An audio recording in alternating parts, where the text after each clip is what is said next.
Knock, knock. The rain had started before the service and never once let up. It fell steadily over the small graveyard, soft enough to be ignored, but constant enough to settle into everything. Clothes, hair, silence. He hadn't planned on attending. In truth, he hadn't known the man very well. Just a passing acquaintance, a name he recognized more than remembered. But something had compelled him to come. Perhaps it was the way the news had been delivered, so sudden and so final. Or perhaps it was simply curiosity. Either way, he found himself standing among a small group of mourners, watching as the coffin rested beside the open grave. No one spoke, not in whispers, not in hushed condolences, just quiet. The kind of quiet that didn't feel respectful, but empty. He shifted slightly, glancing at the others gathered there. The family stood closest to the grave, dressed in black. Still and composed. Very composed. No tears, no trembling hands. No grief. If anything, they looked as though they were waiting for something to finish.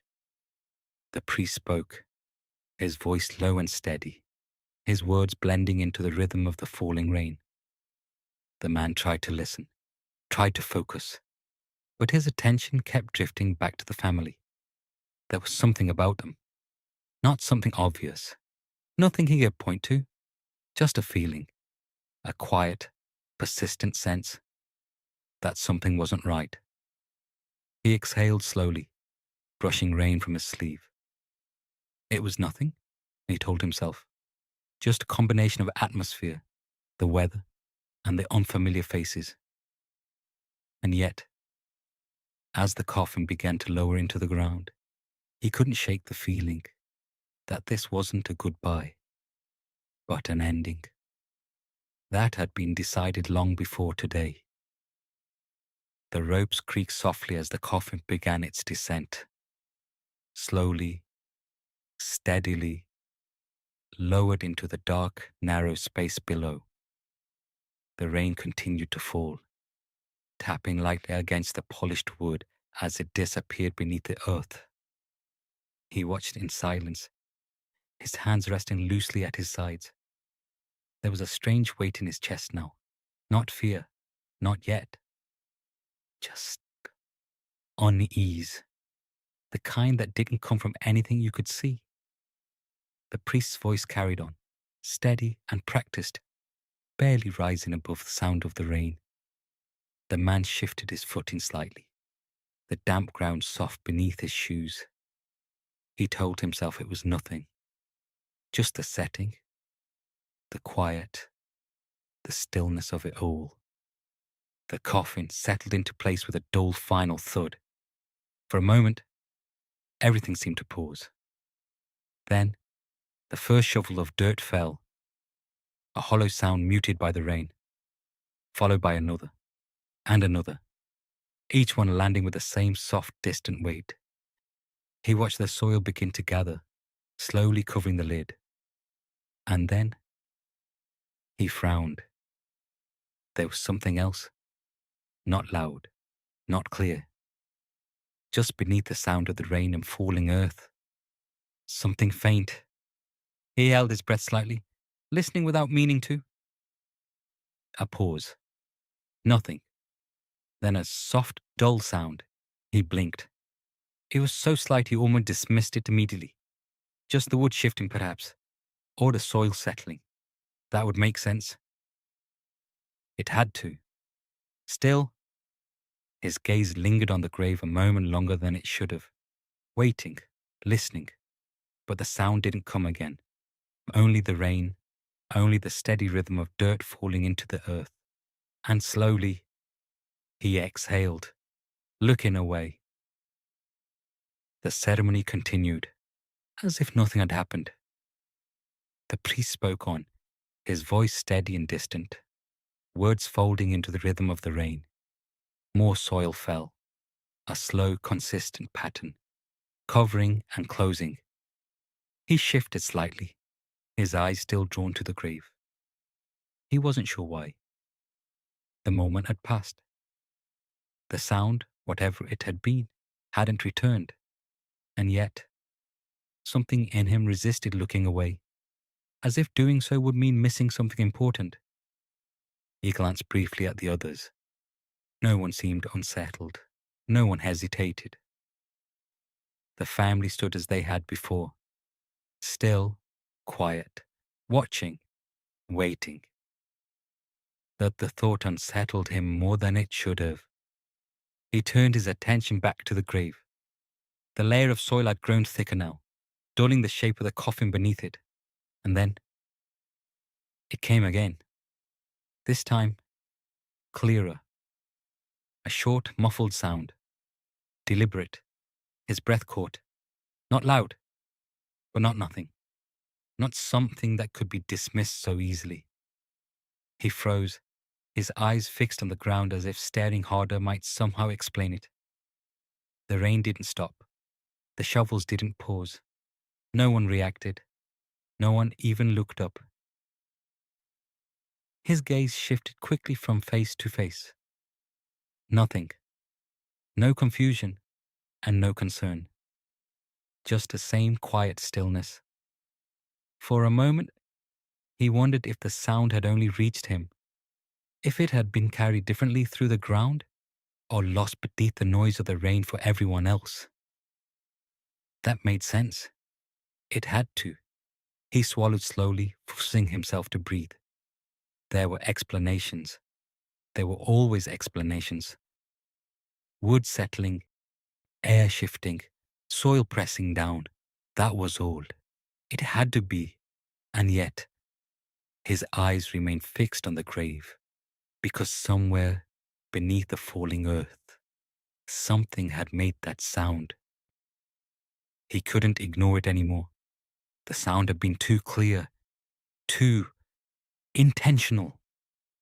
His fingers twitched slightly at his side as he glanced toward the others again. Still nothing. The priest continued. The shovels moved. The rain fell. As if the world itself had decided there was nothing to notice. He shifted his weight forward, just slightly, leaning closer to the grave, listening. For a moment, there was nothing. Then, a feeling, subtle but wrong.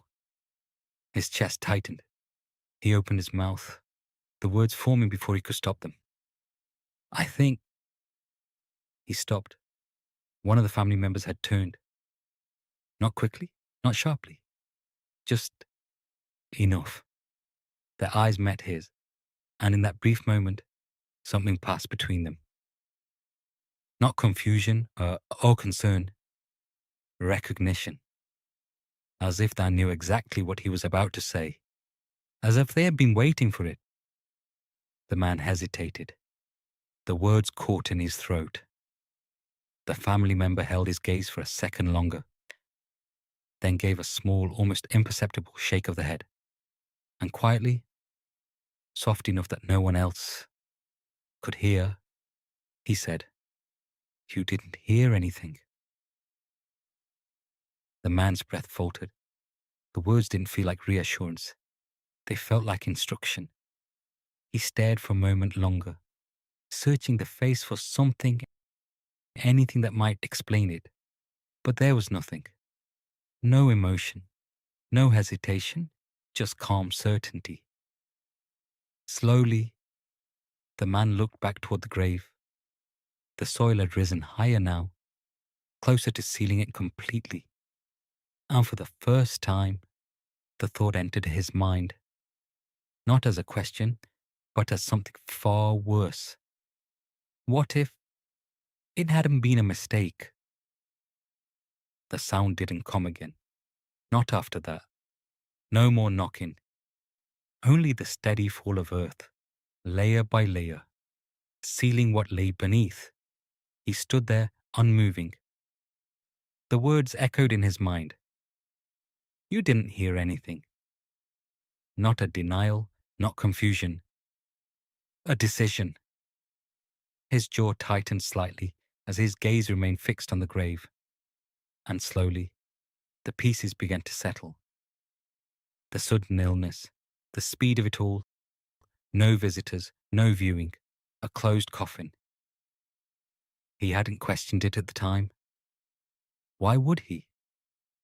But now it felt different. Not rushed, arranged. His chest felt tight. He glanced once more toward the family. They hadn't moved closer, hadn't looked at the grave. They were already stepping back, as if their part in this was finished, as if there was nothing left to witness. His stomach turned, because whatever had made that sound, whatever had tried, it had stopped. And that was the worst part. Not the knocking, not the silence that followed, but the understanding that came with it. That someone had been down there, while the earth was still light enough to move, while the air was still there to breathe. And now, there was nothing. No space, no air, no way out. The final shovelful fell. And just like that, it was done. The rain eased as the last of them began to leave. Quiet footsteps faded along the gravel path. Low voices, muted farewells. And then, nothing. The graveyard emptied slowly until only one figure remained. He hadn't moved. Not since the final shovelful of earth had fallen. Not since the last sound had disappeared beneath the soil.